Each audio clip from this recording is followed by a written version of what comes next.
Semua mata dunia tertuju pada sepak bola Indonesia era Sintayong saat ini, bagaimana tidak? Pasalnya, Indonesia saat ini telah dijuluki King of ASEAN. Walau berakhir cedera lutut usai selebrasi, Tom Haye tetap bangga dengan momentum golnya. Walau itu sedikit memalukan tapi tetap membanggakan.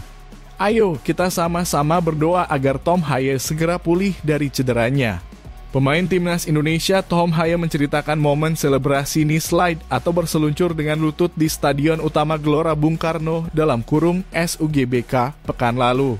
Dalam laga penutup grup F putaran kedua kualifikasi Piala Dunia 2026 pada 11 Juni, Tom Haye jadi pembuka keran gol kemenangan 2-0 timnas Indonesia atas Filipina.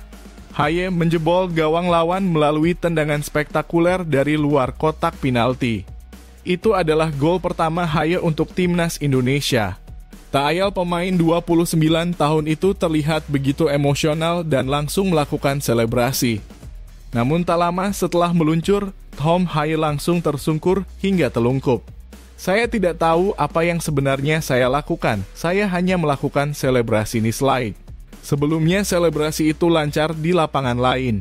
Saya bisa meluncur 5-6 meter, nikmat sekali. Tetapi pada momen itu, saya ingin melakukan hal yang sama, namun lapangannya keras sekali, kata Haye di YouTube Indosat.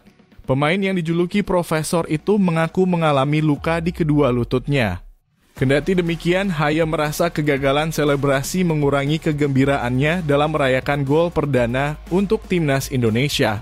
Sekarang saya cedera di kedua lutut. Lukanya terbuka di kedua lutut saya. Tapi tidak membuat selebrasi itu kurang menyenangkan. Saya senang sekali, itu adalah momen yang sangat spesial, ujar Tom Haye yang saat itu melakukan selebrasi sambil menangis. Setelah Tom Haye mencetak gol, timnas Indonesia mempertegas kemenangan dengan tandukan Rizky Ridho yang merobek jala Filipina.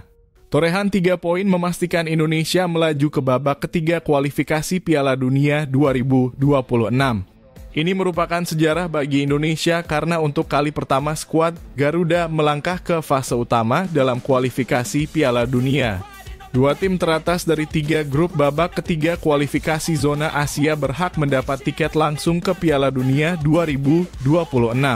Drawing putaran 3 kualifikasi Piala Dunia 2026 zona Asia akan berlangsung di Kuala Lumpur, Malaysia pada 27 Juni mendatang. Indonesia berada di pot 6 bersama Korea Utara dan Kuwait. Menurut kalian Indonesia akan satu grup dengan negara apa saja nih guys? Tulis di kolom komentar ya. Semua mata dunia tertuju pada sepak bola Indonesia era Sintayong saat ini, bagaimana tidak? Pasalnya Indonesia saat ini telah dijuluki King of ASEAN. Saat ini pasukan Garuda sedang diwaspadai oleh negara-negara Asia yang lainnya. Semoga pencapaian ini menjadi bekal yang bagus untuk kedepannya. Pakar sepak bola asal Inggris Steve Darby mengungkap kesulitan Vietnam dalam mencari para pemain keturunan di luar negeri. Pemain keturunan telah menjadi magnet baru di sepak bola Asia Tenggara, tidak terkecuali di Indonesia. Kehadiran pemain keturunan terbukti mampu meningkatkan kualitas timnas Indonesia asuhan Sintayong. Teranyar timnas Indonesia lolos ke putaran ketiga kualifikasi Piala Dunia zona Asia untuk kali pertama. Peningkatan performa skuad Garuda usai diperkuat banyak pemain keturunan menjadi sorotan publik Asia Tenggara. Sejumlah negara kini mulai diminta untuk mempertimbangkan penggunaan pemain keturunan, termasuk Vietnam. Pakar sepak bola asal Inggris Steve Darby menjadi salah satu tokoh yang mendukung hal tersebut. Menurutnya, Federasi Sepak Bola Vietnam (VFF) harus mulai mencari pemain-pemain keturunan di seluruh dunia. Sepak bola Vietnam harus segera memulai pencarian pemain profesional keturunan Vietnam yang bermain di seluruh dunia. Barangkali para pemain tersebut memiliki rasa patriotisme dan kebanggaan yang tak kalah dengan pemain kelahiran Vietnam.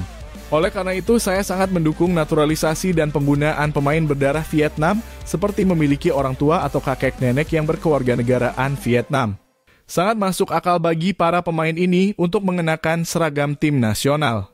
Gunakan jejaring sosial sebagai alat yang berguna untuk mencari.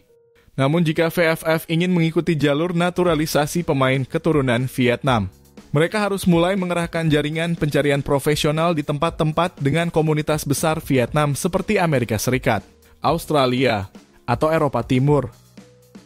Media Malaysia nyinyir sebut timnas Indonesia cuma beruntung lolos ke round 3 kualifikasi Piala Dunia 2026. Media Malaysia seakan masih tidak terima dengan lolosnya timnas Indonesia ke round 3 kualifikasi Piala Dunia 2026. Anak asuh Sintayong dianggap cuma beruntung. Babak kedua kualifikasi Piala Dunia 2026 zona Asia sudah selesai. Timnas Indonesia menjadi satu-satunya tim ASEAN yang sukses melaju ke fase berikutnya. Meski begitu, jika tim ASEAN digabungkan dalam power ranking, menariknya posisi timnas Indonesia malah kalah dari Malaysia. Harimau Malaya berada di posisi pertama ranking tim ASEAN di babak kedua kualifikasi Piala Dunia 2026. Tim asuhan Kim Pen-gon meraih poin 10. Poin tersebut sama dengan timnas Indonesia, tapi Harimau Malaya lebih unggul agresivitas gol.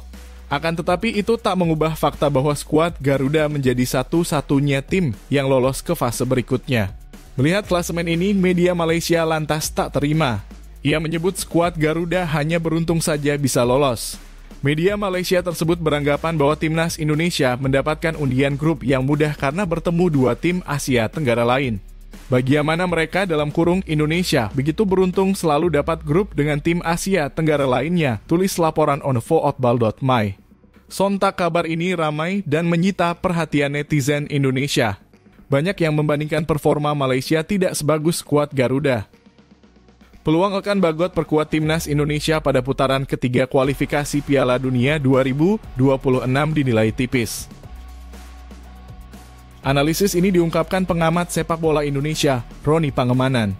Ropan, sapaan Roni Pangemanan menyebut bahwa pelatih timnas Indonesia, Shin Tae-yong, masih kecewa dengan ulah Bagot. Karenanya, pelatih asal Korea Selatan ini dipercaya tak akan memanggil pemain berusia 21 tahun ini untuk memperkuat skuad Garuda dalam waktu dekat ini, termasuk dalam putaran ketiga kualifikasi Piala Dunia 2026. Sebelumnya, Shin Tae-yong memutuskan tak memanggil Bagot pada laga lanjutan kualifikasi Piala Dunia 2026. Banyak yang mengaitkan keputusan tersebut dengan tak hadirnya Bagot kala dipanggil memperkuat tim Indonesia U-Strip 23 pada playoff Olimpiade 2024 lalu. Belakangan terungkap alasan Bagot tak hadir memenuhi panggilan tersebut. Pemain berdarah Inggris ini tengah berlibur di Maladewa bersama kekasihnya.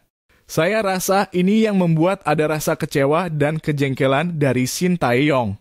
Dalam kurung dan Shin Tae-yong tak memanggilnya, kata Ropan dalam kanal YouTube Bung Ropan. Selain itu, menurut Ropan ada alasan lain dibalik tipisnya peluang Bagot untuk memperkuat timnas Indonesia pada putaran ketiga kualifikasi Piala Dunia 2026. Saat ini, Ropan menambahkan stok pemain di lini belakang skuad Garuda sudah menumpuk. Walau banyak yang menyukai Elkan Bagot bisa kembali, tapi saya rasa ini berat, kata Ropan. Selain Jay Edzes, ada Justin Hubner, ada Rizky Ridho, ada Jordi Amat juga. Sandy Walsh juga bisa bermain lebih ke dalam. Ada Muhammad Ferrari. Ini banyak lebih menumpuk. Kalau Kevin Dix jadi dinaturalisasi dan tersedia pada September dalam kurung, lini belakang timnas Indonesia semakin penuh. Semakin sesak sambungnya. Ropan menyebut bahwa ia sudah menanyakan soal Bagot kepada Ketua Umum PSSI, Erick Thohir. Waktu itu sambung ex-jurnalis olahraga tersebut, Erick menyebut bahwa semua tergantung kepada Shin Tae-yong. Karenanya menurut Ropan, Bagot harus berkomunikasi dengan Shin Tae-yong. Hal ini sambungnya agar permasalahannya lekas tuntas. Elkan Bagot bisa kirim surat atau telepon langsung ke Shin Tae-yong untuk minta maaf. Ini pasti clear. Kalau tidak, pasti sulit. Berat, ia menandaskan. Shin Tae-yong bakal dilematis pada bulan November dan Desember 2024 setelah timnas Indonesia lolos ke fase ketiga kualifikasi Piala Dunia 2026. Pasalnya mulai 23 November akan berlangsung Piala AFF 2024 atau yang kini bernama ASEAN Championship. Turnamen sekawasan ASEAN ini akan berlangsung hingga 21 Desember. Sebelum bertanding dalam ajang ini, tim Merah Putih akan menjalani laga kelima dan keenam fase ketiga kualifikasi Piala Dunia 2026. Rentang waktu tandingnya pada 10 hingga 19 November. Masalahnya Piala AFF 2024 tak masuk kalender internasional FIFA. Oleh karena itu tidak ada kewajiban dari klub untuk melepas pemain yang dipanggil federasi ke tim nasional. Karenanya pula skuad Garuda diyakini tak bakal komplit di Piala AFF 2024 nanti. Utamanya pemain-pemain keturunan yang berkiprah di Eropa akan sulit untuk dipanggil. Beda ceritanya dengan pemain-pemain yang berkiprah di Asia, seperti di Malaysia, Thailand, Korea Selatan, Jepang. Ini karena kompetisi di Asia Timur sudah rampung. Pada saat yang sama kompetisi sepak bola Indonesia, Liga 1 2024/2024 akan bergulir. Oleh sebab itu PSSI dan PT Liga Indonesia baru menggelar rapat untuk penyesuaian jadwal. Sejumlah usul pun muncul agar PSSI mengirim pemain U23 di Piala AFF. Namun banyak kalangan berharap timnas Indonesia meraih gelar juara Piala AFF untuk pertama kalinya.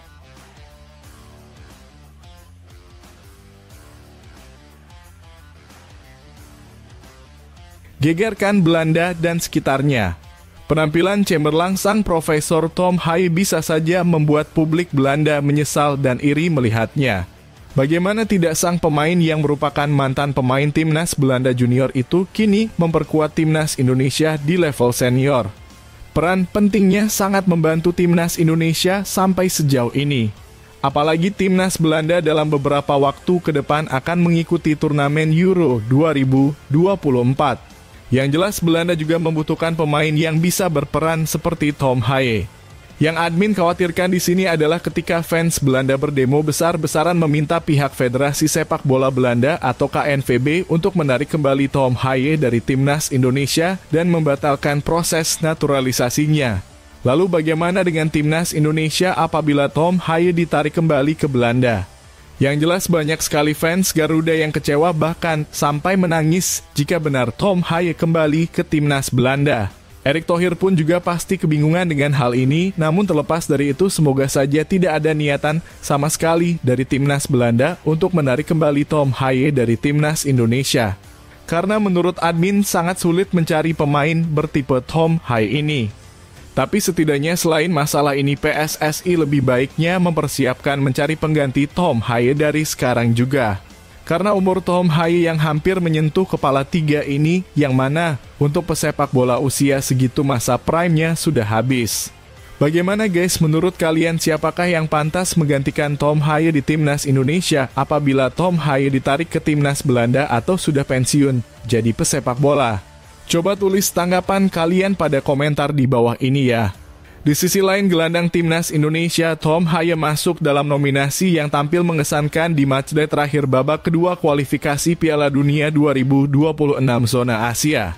Dalam laman AFC, Tom Haaien bersaing dengan 7 pemain lainnya.